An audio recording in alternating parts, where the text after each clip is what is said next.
Hola, soy Andrea Cogollos y me complace darle la bienvenida al 7º programa de nuestra tercera temporada de Lejá en Panamá, una coproducción de FETV y la congregación Kol Sheret Israel. Recuerden seguirnos en nuestras redes @Lejá en Panamá.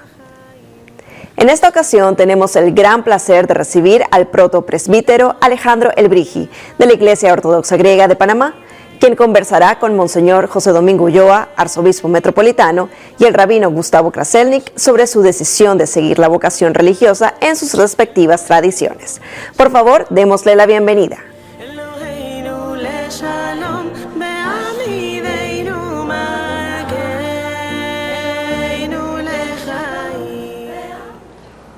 Muchas gracias, Andrea. Una nueva edición de Lejá en Panamá.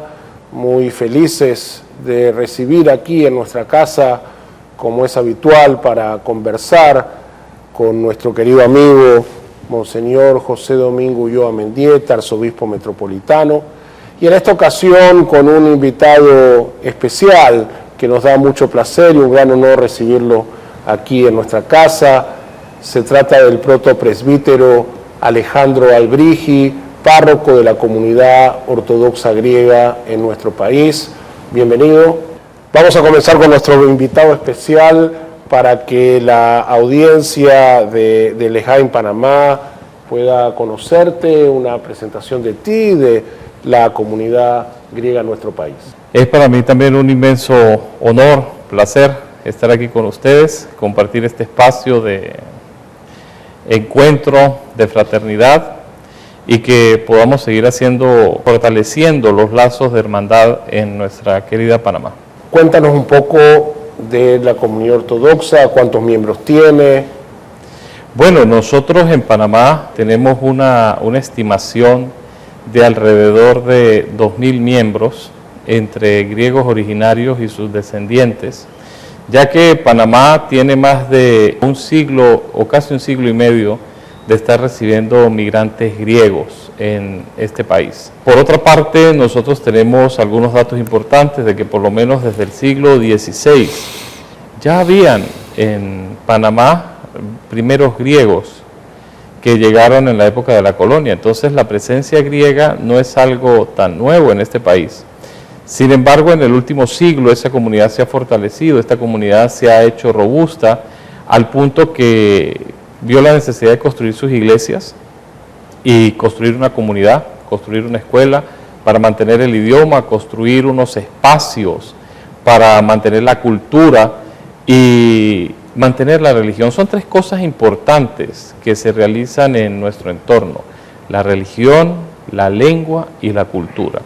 Entonces, desde esa organización que se ha venido gestando en este país desde hace casi un siglo, en este momento tenemos una estructura que se conforma por la Junta Directiva, la Organización de las Damas de Filocteojos o Amiga de los Pobres y la Juventud Helénica. Y tiene como fin indiscutible mantener y conservar todas estas raíces helénicas a la posteridad.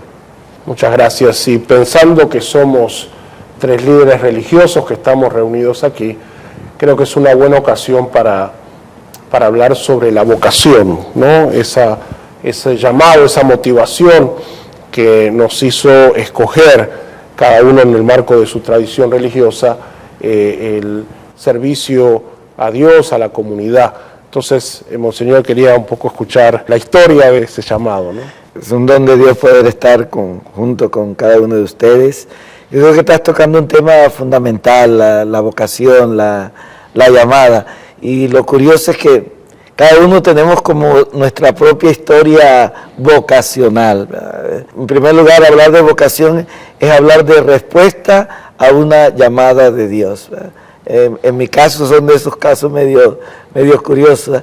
Desde que yo sentí uso de razón, siempre sentí ese deseo de ir descubriendo la vocación.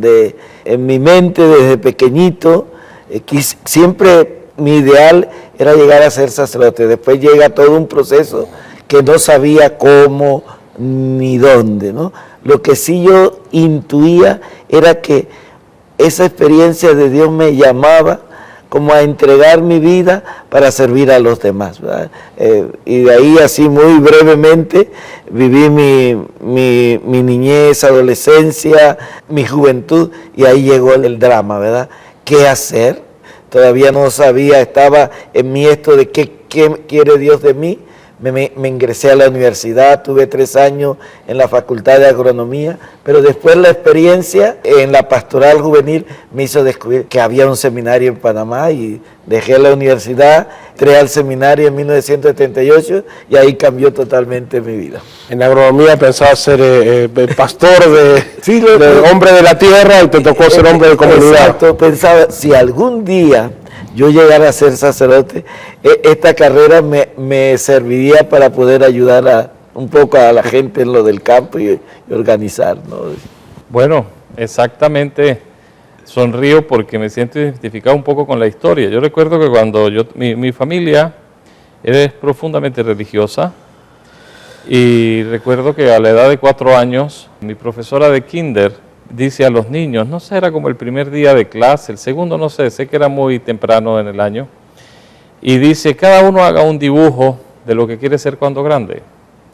Y yo recuerdo que ese dibujo fue un hombre con una túnica azul, barba, anteojos, y detrás de él una imagen de Juan el Bautista.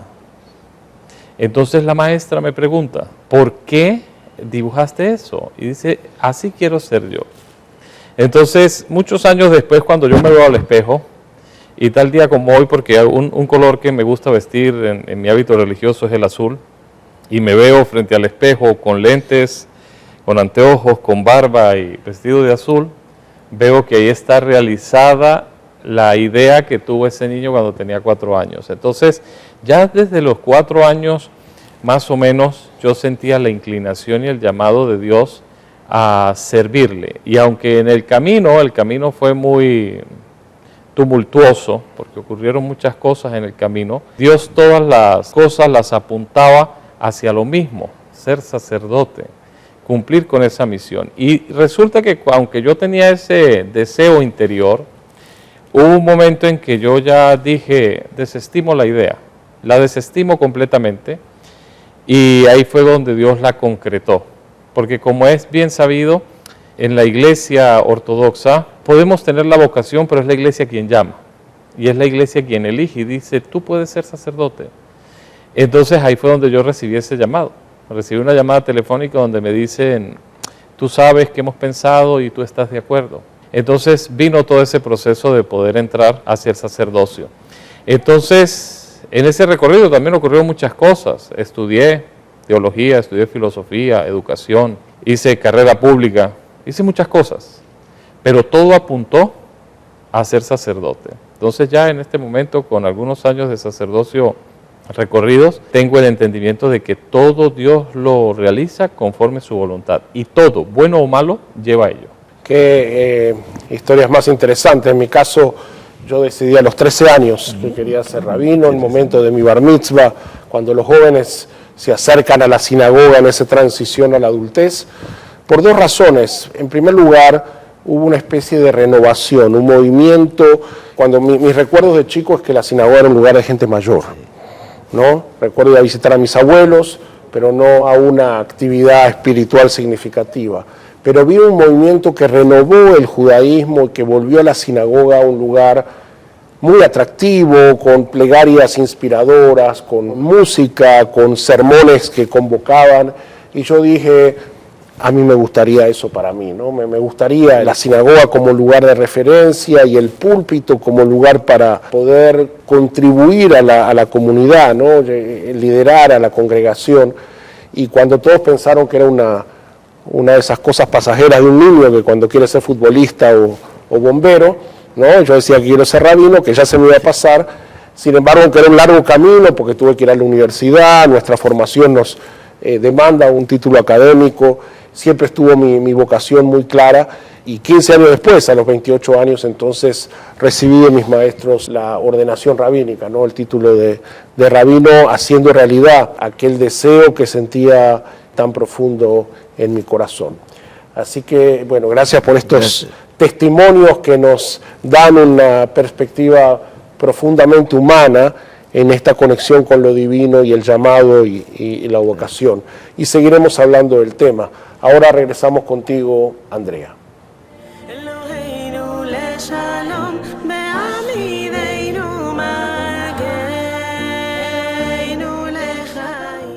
Muchísimas gracias a los tres por sus tan personales reflexiones que los llevó a cada uno a convertirse en lo que hoy son.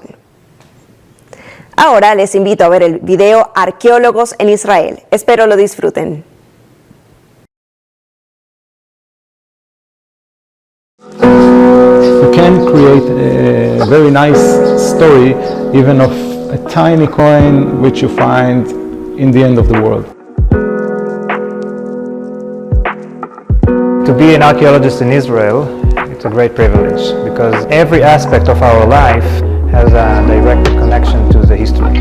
I think there is no other country in the world that can show you such a long time span from 1.5 million years until yesterday, and it's all from the same place. It's amazing because I'm trying to see things as they were and not as they are. The coins, it was lost in the hands of someone somewhere, it stayed there, and when we find it after so many years, it tells us the primary information that was back then. אני מחזיק ביד מטבע מראשית ימי האסלאם, מטבעות המנורה המוסלמים, כך אנחנו מכנים אותם. המטבעות הללו למעשה הוטבעו כאן בירושלים. על שני צידי המטבע יש כתובת בערבית שהיא השהאדה, אין אל מבלעדי אללה. על צד אחד של המטבע מופיע גם סמל מנורה. מנורה לעתים עם 7 קנים, לעתים עם 5 קנים. It actually shows proofs of a dialogue that exists here in Jerusalem between Jews and Muslims at the 7th, 8th and 9th century. We can understand that at least in the beginning of the Islam, there was some connection, there was an influence. There was an influence of the Judaism on Islam and vice versa. In Israel, almost every place that you are digging have a meaning. Religious meaning, historical meaning. Sometimes there is a debate about the meaning and everybody is trying to embrace it to his agenda, but there is a meaning. Let's look back at our mutual ancestors, those that started here, that cut the wood with stones, that started the first fire, because we owe them. There are a lot of history before us, there will be a lot of history after us. We can focus on what we want, but let's be more modest and remember that we are only one tiny dot in this very, very, very long time span.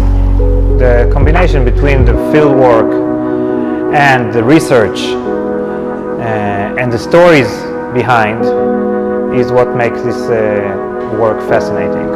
Every day is an option for a new discovery. Okay, when you go to the field, we say in archaeology, the future is stable. What is changing is the past.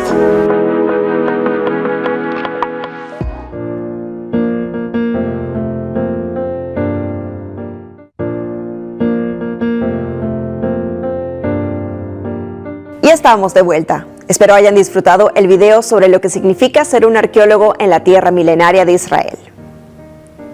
Ahora le damos la bienvenida a Lea Bersner, miembro de nuestra congregación, en su muy interesante entrevista a Gabriel Bentasgal, periodista, conferencista, analista político y escritor, experto en el conflicto palestino-israelí y el Medio Oriente, autor del libro 300 preguntas en 300 palabras. Escuchemos.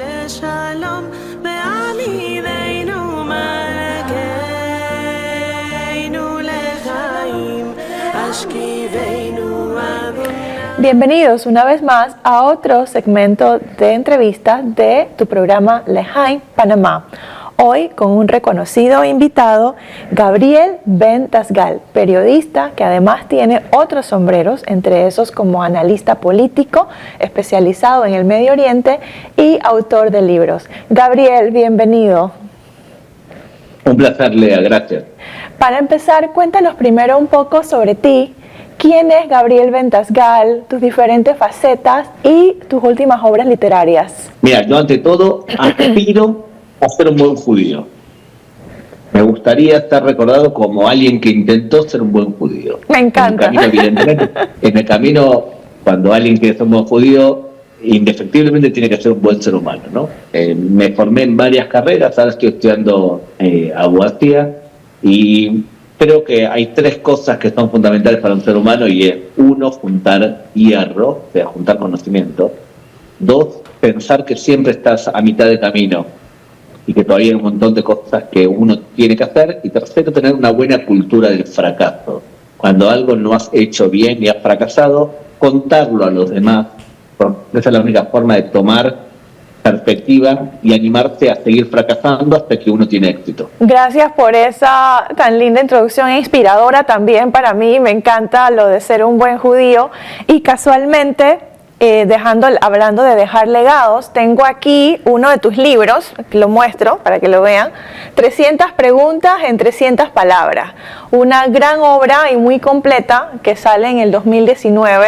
Ojalá tuviéramos el tiempo para desarrollar varias de las preguntas que se plantean, son 300, pero me gustaría abordar una fundamental y es ¿por qué existe un conflicto entre Israel y Palestina? Y si pudieras ampliar para la teleaudiencia la diferencia entre lo que había sido el conflicto como lo conocemos desde siempre y lo que cambió a partir del 7 de octubre del 2023. Mira, yo creo que en general uno de los problemas que tenemos en América Latina es que nos educan a que los conflictos son siempre por intereses materiales.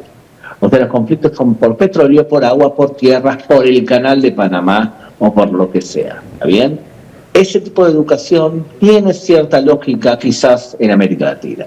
En el Medio Oriente lo más importante es la etnia y la religión de las personas. Entonces uno se pregunta, ¿es posible analizar el Medio Oriente con ojos de América Latina? Mi respuesta es no, sería un error. Porque el conflicto palestino-israelí es evidentemente un conflicto religioso, en donde el lado agresor, que es en este caso el radicalismo islámico, considera que los judíos y los cristianos son ciudadanos de segunda, dhimmi en árabe, que pueden vivir sometidos al Islam y no pueden tener un Estado independiente.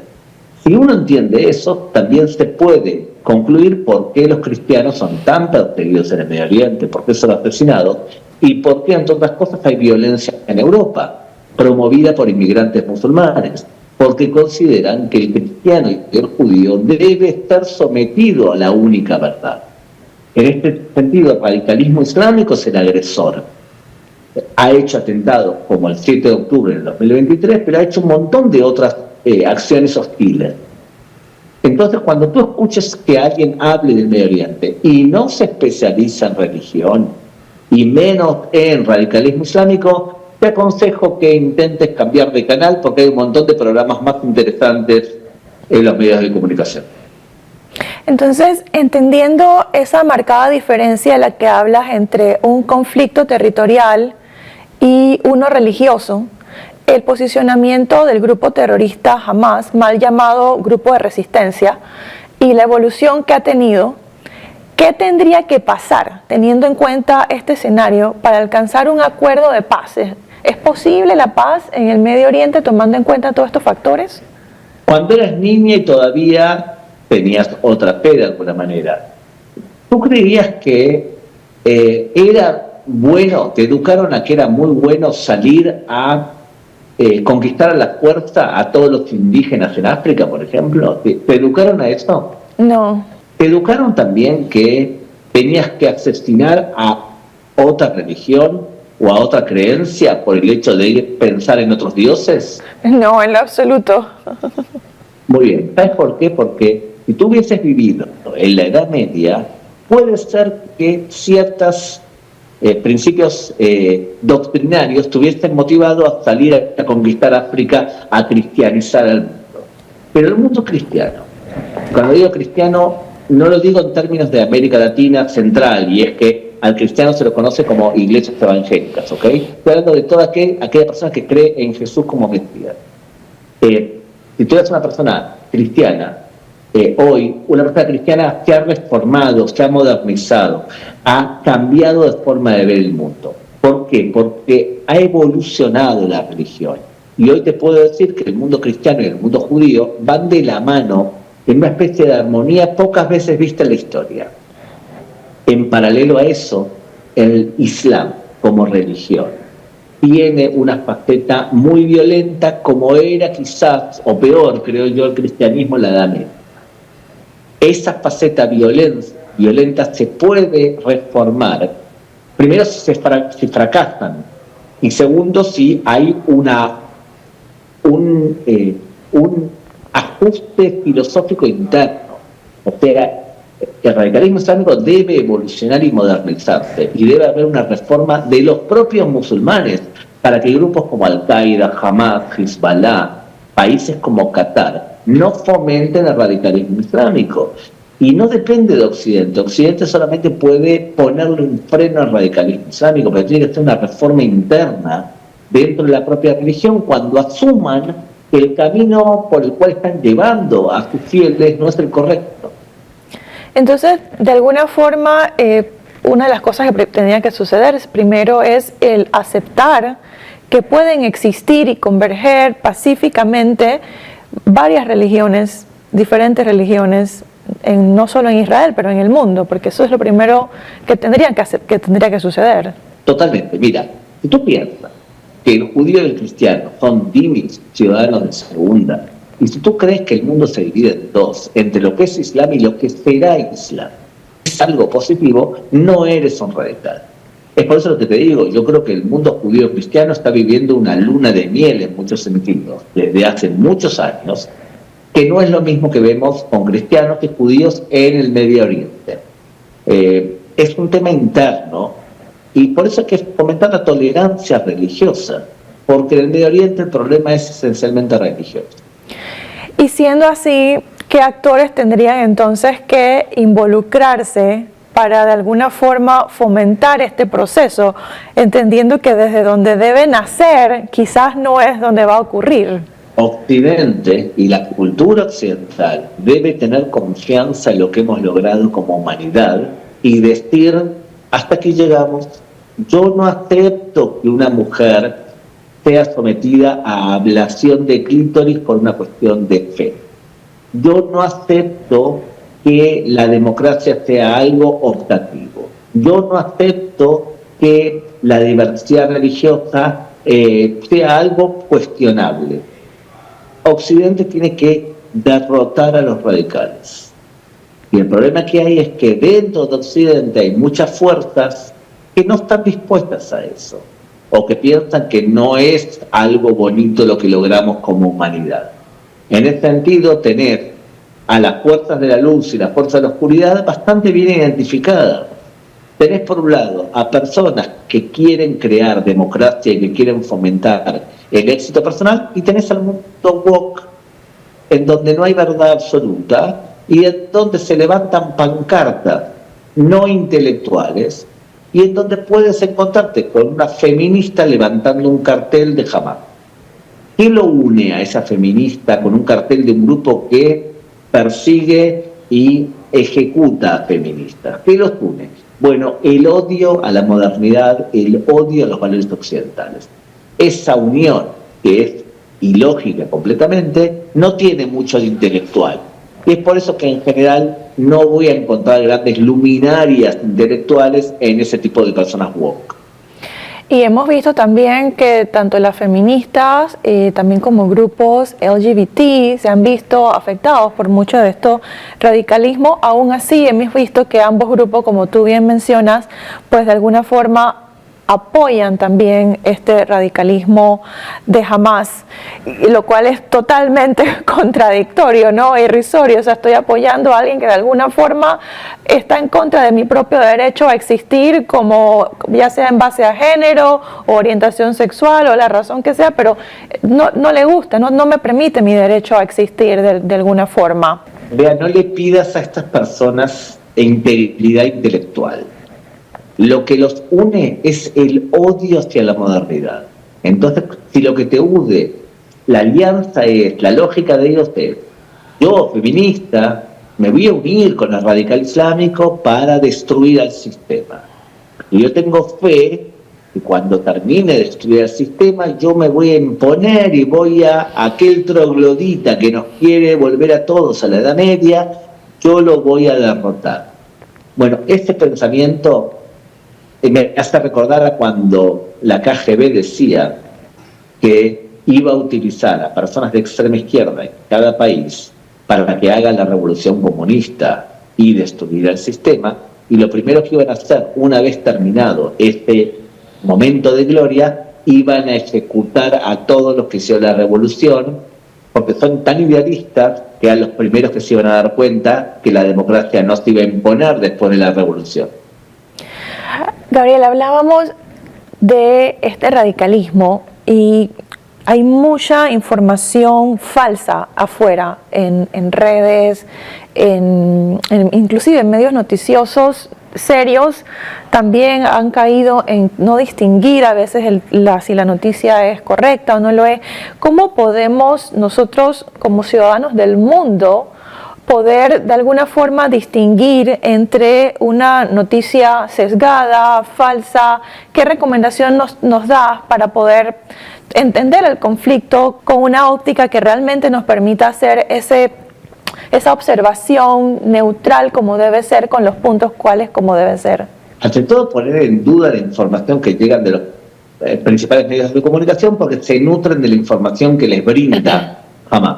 La gran mayoría de periodistas que informan desde el interior de la Franja de Gaza son de Hamas o trabajan con el visto bueno de Hamas.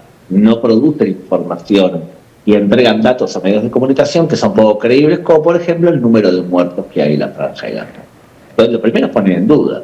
Y lo segundo, aumentar de alguna manera el nivel de conocimiento que tenemos sobre el Medio Oriente. Te voy a dar un ejemplo. Si a ti te ponen una imagen de un niño muerto de hambre en la Franja de Gaza y después descubrimos que ese niño no está muerto de hambre, sino que tiene problemas genéticos, tú tendrías que saber, como periodista principalmente, que en el Medio Oriente las familias se casan endogámicamente, o sea, se casan dentro de la familia, y por lo tanto hay muchos problemas genéticos. Y es un caso conocido que en el Medio Oriente, especialmente entre los palestinos, hay un problema genético por la cantidad de casamientos entre primos. Entonces, si tú sabes eso, no te comes la pildorita de la foto que te ofrece el New York Times, porque te das cuenta que ese niño no está muerto de hambre, tiene una enfermedad. Entonces, el abuso que hacen los medios de comunicación de niños enfermos es simplemente algo inmoral. Tú tienes que ponerlo en duda, tienes que realmente ponerlo en duda, porque en el caso palestino-israelí, el nivel de degradación profesional que han llegado los medios de comunicación centrales y medios supuestamente prestigiosos, por ejemplo, el diario El País de España, es una vergüenza, es un pasquín antisemita que promueve el odio hacia los judíos de forma flagrante. Puede ser que se deba a que parte de los accionistas del País de España son Qatar, es el reino de Qatar, que es un reino jihadista. Bueno, ahí te es un ejemplo de cómo un medio de comunicación que supuestamente tenía prestigio está convertido en algo todo lo contrario, que deberías ponerlo en duda. Y creo que para mucha gente, cuando ven esas imágenes impactantes, sobre todo la que describe los niños, porque recuerdo perfectamente el ejemplo, te debería de hacer dudar sobre, pues, ¿será esto cierto o no? Y muchas veces, y nos pasa con todos los temas de conflicto, no solo el tema de Israel-Palestina. Creo que cada vez que hay un conflicto, incluso a nivel local en Panamá, de pronto llegan noticias falsas sobre temas que parecen demasiado álgidos, difícil de creerlo, y la gente de alguna forma le gusta creer esa noticia falsa, ese amarillismo detrás de la noticia. Por alguna razón nos desvía, y creo que lo correcto es, pues, tratar de buscar ese balance y nutrirnos y tener nuestra propia opinión de alguna forma, ¿no? Buscando los diferentes periódicos. Yo trato de buscar las diferentes versiones de lo que dice todo el mundo, porque a veces te pueden hacer dudar sobre lo que está ocurriendo. Y yo creo que eso me lleva a mi última pregunta. Tienes aquí 300 preguntas en este libro fascinantes y lo escribiste en el año 2019. Hoy, en el 2025, conociendo todo lo que sabemos, la evolución que ha tenido el conflicto, ¿qué le agregarías a tu libro o qué nuevo capítulo o qué otro libro está en agenda para Gabriel Ventasgal? Estoy por lanzar 2 libros nuevos con el mismo formato, 300 preguntas en 300 palabras, uno sobre Medio Oriente y otro sobre radicalismo islámico. Ya se publicó uno sobre antisemitismo, también con el formato de 300 preguntas en 300 palabras. Pero el tema que se agregaría es cómo Israel va a triunfar y va a vencer frente a las fuerzas yihadistas y cómo Europa va a estar derrotada. Y creo que eso nos deja un mensaje importante, y es que el conflicto Israel-Palestina no es un conflicto solamente entre estos dos grupos. Creo que va mucho más allá, es algo que también impacta a otras naciones, impacta al mundo, y hacia allá es donde tenemos que tener la mirada, ¿no? El impacto que tiene en la conciencia colectiva. Muchas gracias, Gabriel. Un placer tenerte con nosotros aquí en L'Haim, Panamá.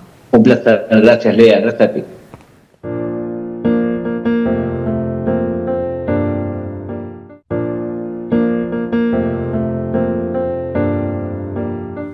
Y regresamos del cambio. Ahora vamos a lo que todos nos gusta, comer. Démosle la bienvenida a nuestra apreciada Rachel Paul, que en el segmento de hoy de Sabor y Tradiciones nos preparará la deliciosa y muy fácil de hacer basbousa. Veamos.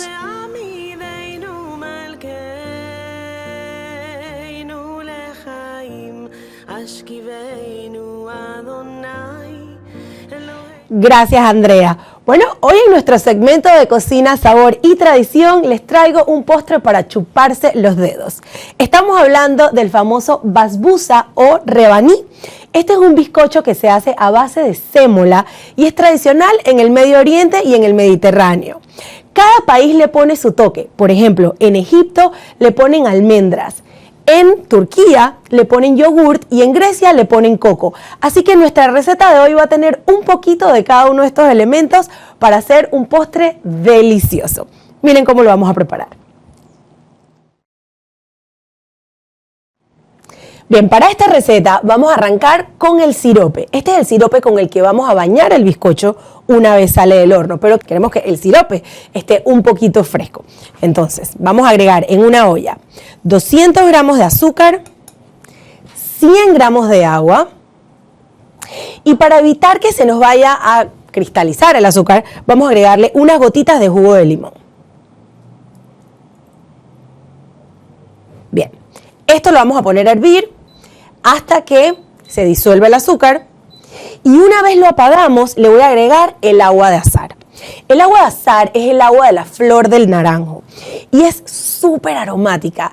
No es que tiene un sabor pronunciado, sino que lo que le aporta es aroma. No se puede reemplazar con otra cosa. Quizás con un poquitito de ralladura de naranja, pero en realidad la naranja y la flor de la naranja no se parecen en nada. Así que consíganla porque va a hacer toda la diferencia en este postre.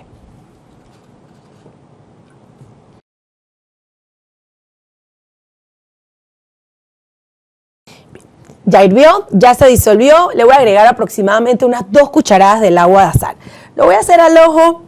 Si quieren medir, pueden usar la medida universal, que es la tapita. Está comprobado por las abuelas que esta es la medida perfecta. Así que 2 tapitas, que es más o menos 2 cucharaditas aprox. Yo creo que voy con la ñapa, un poquito más.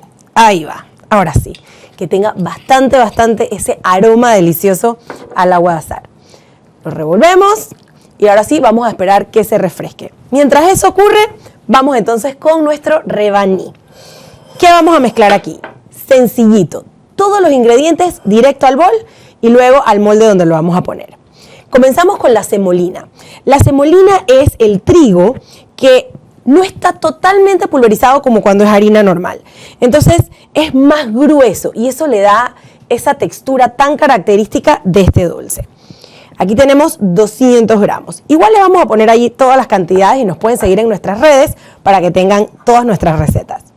Vamos ahora con coco. Recuerden que aquí estamos mezclando lo mejor de todos los mundos. Hay quienes le ponen coco, si no les gusta, pueden no ponérselo. Vamos a ponerle azúcar. Y si se dan cuenta, la cantidad de azúcar que lleva esta receta no es mucha. ¿Por qué? porque el azúcar en realidad va a venir del sirope con lo que lo vamos a bañar después. Y ahora vienen los ingredientes líquidos, pero antes vamos con polvo de hornear, una cucharadita, y una pizca de sal, porque siempre que tenemos un dulce necesitamos agregarle un poquito de sal para resaltar todos los sabores. Ahora sí, mezclamos bien todos nuestros ingredientes secos. El olorcito del coco está delicioso. Y ahora vamos con los ingredientes líquidos. ¿Qué tengo? Yogurt, leche y mantequilla. Todo esto junto le va a dar una textura deliciosa. No vayan a usar yogur griego en esta receta. Lo que queremos es que sea más líquido. Así que estoy usando yogur natural, sin azúcar, pero el que es más liquidito. Voy aquí con leche. Y por último, la mantequilla. La mantequilla está derretida y también ya la dejé enfriar.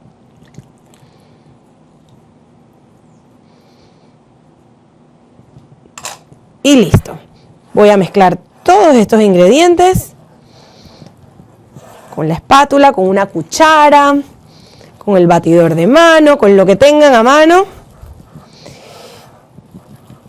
Y listo. Queremos incorporar muy bien todos los ingredientes. La mezcla del yogurt con el polvo de hornear va a hacer que esto crezca un poquito. A ver, esto se ve y huele delicioso. Bien, vamos ahora entonces con nuestro molde. Aquí tengo un molde que ya le puse un pedacito de papel pergamino en la parte de abajo para que no se me pegue. Hay gente que le pone también tahine, que es la pasta de sésamo, porque tiene bastante grasa y es bastante aceitosa. Pueden untarlo con mantequilla, con aceite o, como les decía, con la pasta de tahine. Le da un sabor bien especial. A mí me gusta hacerlo sin nada, pero eso sí, poniéndole el papel pergamino en la parte de abajo.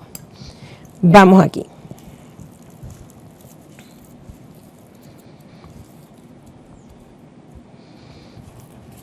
Agregamos todo. Y voy a usar ahorita una espátula para poderlo esparcir bien en el molde.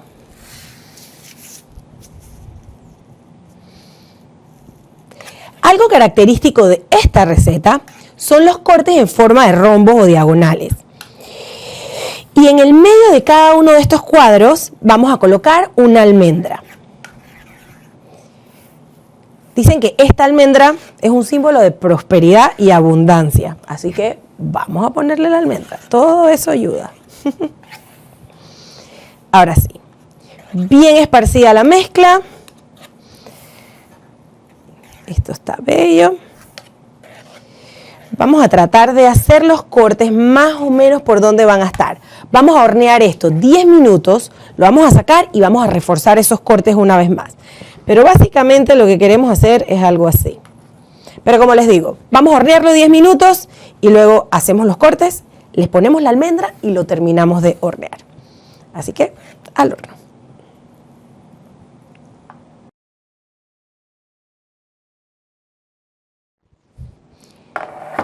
Esto aún está crudo, pero ya está un poquito seteado. Me va a permitir cortarlo, que se mantenga la forma y agregarle las almendras. Así que podemos cortarlo cuadrado, pero la forma tradicional es en forma de diamante.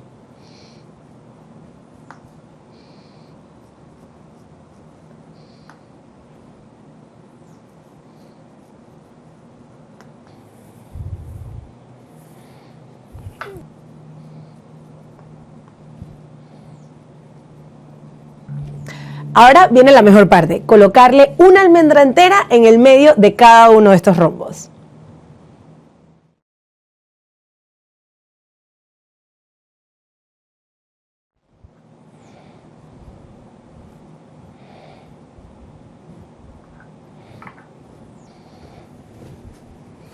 Ahora sí, ¿pueden ver cómo se ve? Vamos de vuelta al horno hasta que se dore y esté perfecto.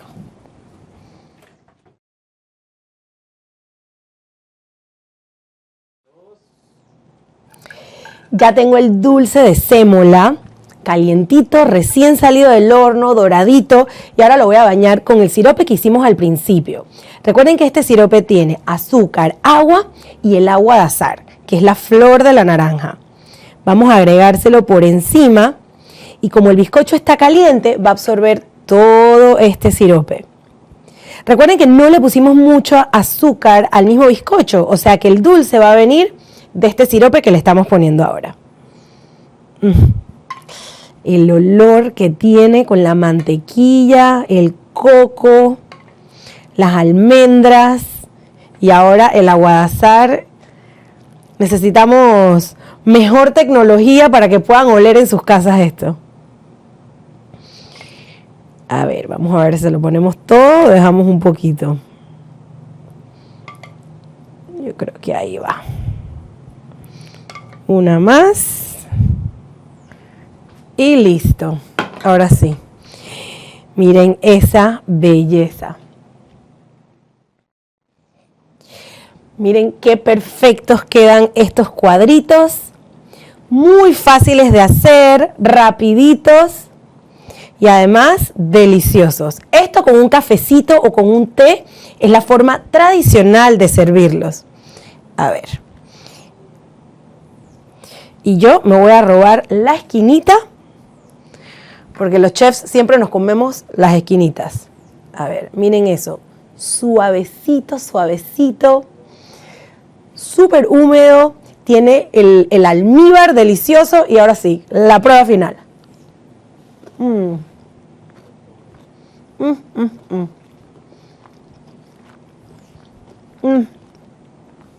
Síganos en nuestras redes, L'Haim Panamá, porque esta receta la tienen que preparar. Andrea, te voy a guardar un pedacito. Seguimos contigo.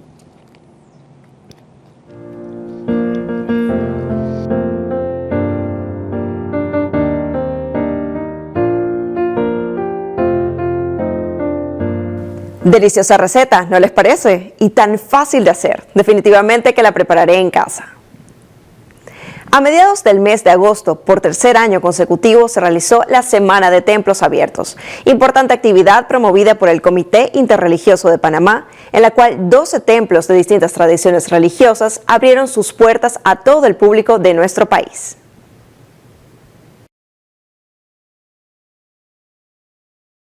Con el objetivo de promover el diálogo interreligioso, la tolerancia y el conocimiento de la riqueza espiritual del país, Panamá celebra una vez más la Semana de los Templos, una iniciativa que invita a la ciudadanía a conocer de cerca los distintos centros de fe presentes en el territorio nacional. En el Comité Interreligioso es una oportunidad de conocer la riqueza de las diferentes comunidades de fe de Panamá. Y en la Semana de Templos de Puertas Abiertas, esa riqueza se puede compartir con toda la feligresía, con todo el pueblo panameño. Estamos muy entusiasmados con el lanzamiento de esta Semana de los Templos, su tercera edición. Para el Comité Interreligioso de Panamá es un evento muy significativo, que 12 casas de oración abran sus puertas para recibir a las personas que quieren conocer. Ese es el objetivo, mostrar la belleza de cada tradición, su lugar de culto, sus prácticas, su arquitectura, con el fin de promover esta cultura del encuentro. Durante esta semana, diversos templos, iglesias, sinagogas, mezquitas y centros de meditación abren sus puertas al público, ofreciendo recorridos guiados, charlas, actividades culturales y encuentros con líderes espirituales. La jornada busca fomentar el respeto y la convivencia pacífica entre las diferentes religiones que coexisten en el país. Estamos muy agradecidos por este momento de poder invitar a todo el pueblo panameño a unirse con nosotros, nuestra congregación, la Iglesia de Jesucristo de los Santos de los Últimos Días. Nuestros templos estarán abiertos del día martes hasta el día viernes, es decir, toda la semana estará abierto. El abrir nuestros templos, nuestras iglesias, es también abrir nuestros corazones y abrir nuestras mentes para poder entender y comprender al otro, desde el punto de la fraternidad y del amor que debe identificarnos como ciudadanos de un mismo mundo, de una misma nación. Entendemos que la unidad es el preámbulo para el establecimiento de la paz mundial. Esta semana de templos abiertos nos parece una actividad muy importante para que la sociedad conozca las diferentes religiones, sus formas de práctica, sus templos. Sino que solo la experiencia de compartir con otras personas de otras creencias es enriquecedora y nos permite abrir el corazón a otra sabiduría o a otro tipo de sabiduría que nos permite vivir con mayor libertad. La apertura oficial será este martes 12 de agosto y la semana concluirá el viernes 15 de agosto a las 12 de la tarde, cuando todos los templos participantes abrirán sus puertas simultáneamente, ofreciendo actividades culturales que resaltarán su historia, arquitectura, tradiciones y sabores. Ramses Betancourt, FETV Diario.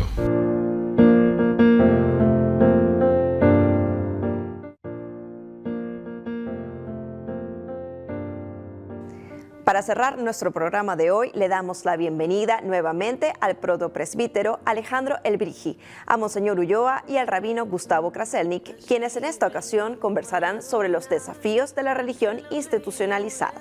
Escuchemos.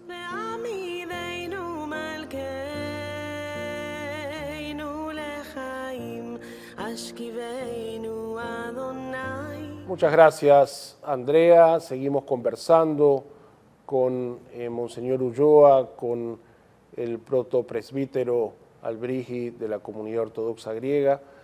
Hablamos de vocación, hablamos de nuestras historias personales, nuestro testimonio que nos llevó a escoger esta vocación, a responder a este llamado divino, cada uno de acuerdo a su tradición. Pero conversando informalmente surge esta realidad de que pareciera ser que hoy la vocación, el llamado al liderazgo religioso está en crisis y hay una disminución de personas que quieren involucrarse en los distintos seminarios de formación de las tradiciones religiosas. Hay como una escasez. ¿Qué está pasando? ¿Cuál es la realidad? ¿Y cómo la enfrentamos? Sí, yo creo que es una gran realidad el mundo que le ha tocado vivir tal vez a los jóvenes de hoy, ¿no? Están muchas veces desencantados con la institución, con su propia vida, el ir encontrando qué quieren ser en la vida. Yo creo que les dificulta hacerse planteamiento también vocacional. Y ahí yo creo que entonces viene la responsabilidad de nosotros los líderes, nuestras comunidades de fe. ¿Cómo podemos transmitir al joven el gozo y la alegría de vivir nuestras realidades de fe? Yo soy un convencido, el convocante sigue convocando.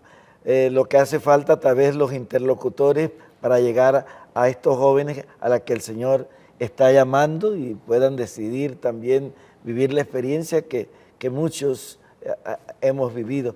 Y yo creo que también nos lleva ahora a ir renovando nuestros planteamientos también sobre la pastoral vocacional, especialmente para la juventud de este siglo XXI, que es muy especial.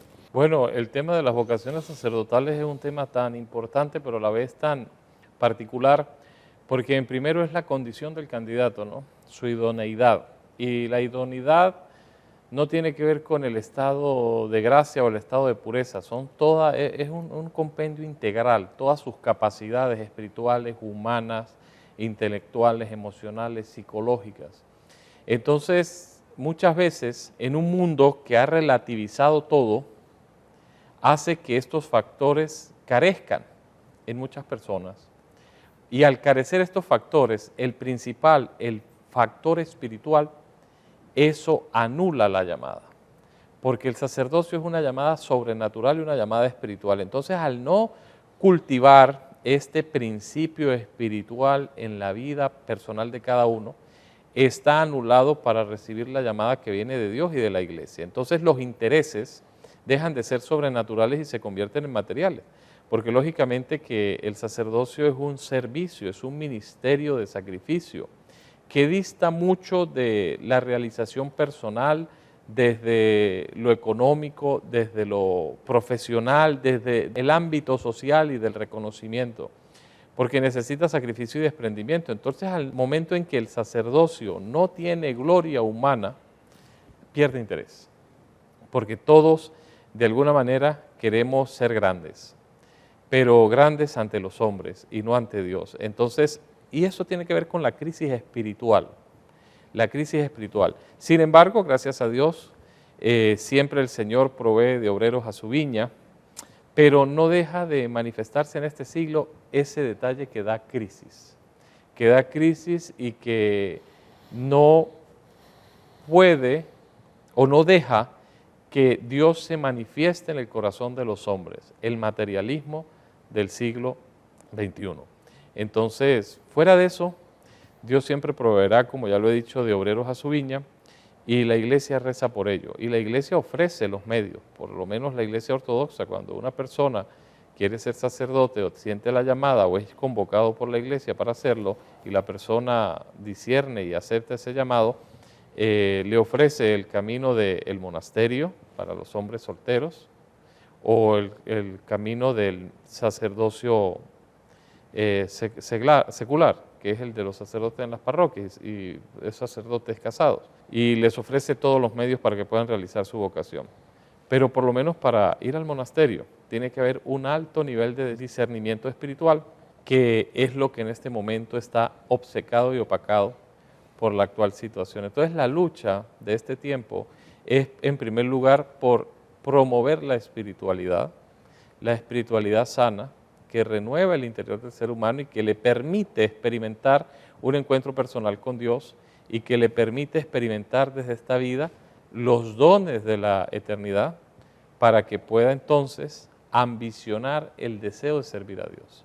Si no hay esta experiencia previa, nadie va a querer servir a Dios. Esta idea de la religión institucionalizada perdió la fuerza por ahí que tenía a final del siglo XX. Por otro lado, los patrones de éxito de la sociedad, que tienen mucho que ver con lo material, no tanto con lo espiritual. Quizás se perdió un poco la utopía de transformar el mundo con una presencia divina relevante, que es, creo que, la fuerza que impulsa a la experiencia religiosa, ¿no? Hacer de este aquí y ahora un lugar que dé testimonio de la presencia de Dios. Y pensé también que por ahí los modelos de liderazgo religioso tan impactantes que por ahí tuvimos nosotros en nuestra juventud, hoy no logramos reflejarlos o proyectarlos a las nuevas generaciones. Y entonces nos encontramos con esta situación que plantea desafíos, ¿no? Plantea desafíos sobre cómo vamos a construir un liderazgo religioso que esté alineado con los valores de la tradición, que responda a las particularidades y a las necesidades de este siglo XXI con todo lo especial que es. ¿Qué podemos hacer desde la experiencia religiosa, cada uno, para de alguna manera contrarrestar estas fuerzas que nos llevan a esta situación que acabamos de describir? Yo creo que has dicho algo fundamental, ¿no? Y que corresponde no solo a los líderes, sino también a nuestras comunidades de fe, ¿no? Cómo levantar, suscitar la utopía en nuestros jóvenes. Yo creo que por ahí va como mucho la clave para una respuesta generosa. Cada uno responde una llamada, pero específicamente en esta vocación de entrega, de servir a los demás, cómo levantar esos sueños también en nuestros jóvenes. Ahí yo creo que es uno de los grandes retos, y que también estamos luchando en contra la marea, ¿no? Un mundo donde también hoy te dan las 1000 posibilidades, ¿no? Cómo acompañar a este joven a que tenga la capacidad de nadar contra corriente. No es fácil, pero los encontramos. Yo creo que el Señor en las diversas comunidades de fe jamás dejará sus comunidades sin sus cabezas y sin sus líderes. Bueno, desde la espiritualidad de la Iglesia Ortodoxa, el secreto es sencillo: predicar la verdad. Porque en un mundo que se acostumbra a escuchar lo que quiere escuchar, el decir la verdad es un acto transformador. Y en ese proceso de decir la verdad, en un mundo que está sumergido en los placeres, en el consumismo, en el materialismo, debemos entonces nosotros predicar el espíritu de la oración, del sacrificio. Y un punto muy importante que hay dentro de la espiritualidad ortodoxa, que es la que permite luchar contra el ego, que es el que impide avanzar frente a Dios, es la práctica constante del ayuno. Entonces, en esos 3 puntos de lucha, decir la verdad, orar y anular el ego desde las herramientas que la fe nos da, creo que la persona puede ser un vaso digno para ser receptor de la gracia. porque si el hombre no se modela, si el hombre no se transforma, si el hombre no lucha contra sí mismo, porque la lucha no es literalmente contra el mundo, es contra aquel que está en el mundo y es uno mismo, para poder perfeccionarse y perfeccionar la creación de Dios hacia la teosis, que es lo que dice el Evangelio, sean como Dios, sean santos como el Padre del cielo es santo.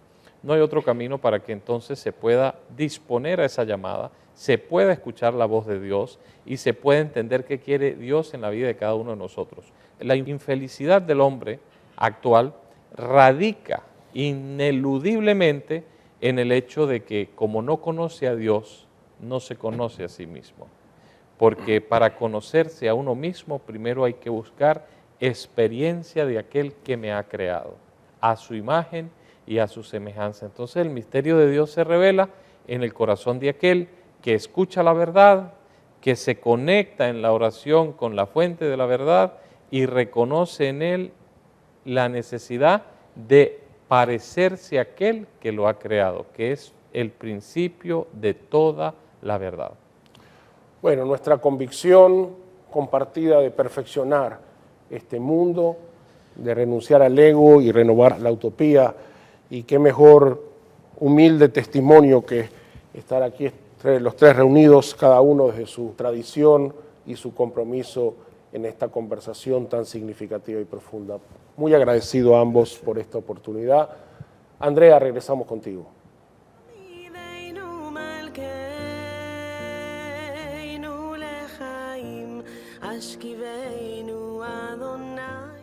Muchas gracias, Monseñor Ulloa, Rabino Gustavo y Padre Alejandro.